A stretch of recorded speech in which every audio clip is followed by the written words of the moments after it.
L19. Do the damned cry and gnash their teeth? Is there crying and gnashing of teeth in L?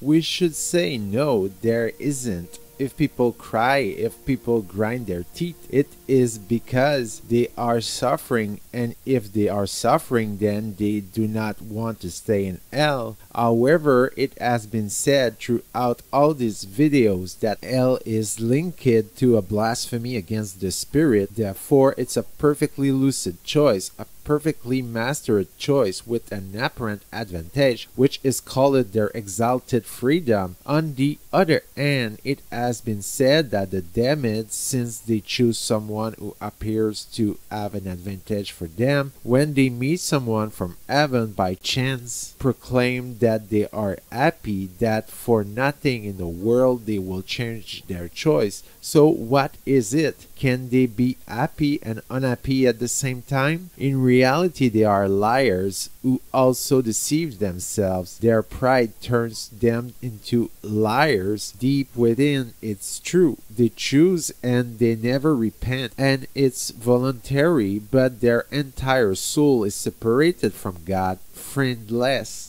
And in this void, in a foolish life that burns within them with what is called hellfire, and they are remorseful. Why? Because they have been tricked. They never obtained the sought after happiness that they would like to possess. The consequence of this is that they claim the beatific vision of God. They are in the same revolt as Lucifer. They want to see God face to face. They consider themselves worthy of it. However, they will never accept the associated conditions of humility and of love. Obviously, since God does not give this to them, they are in rage, in anger. There will be the tears of rage and gnashing of teeth, which is imagery used to illustrate this aforementioned suffering. We can therefore say that their covetous love for God, whom they desire to see face to face, provokes their fierce hatred of this God who refuses them, who does not yield to them. It resembles, by analogy, the attitude of a man who would have spotted a princess with an immense treasure, and he is a prince. He wishes to marry her, however, he refuses to love her. He will refuse until the end. He only wants to possess her treasures, and she obviously refuses. She will not marry him. That's not how it works. Far from yielding, he returned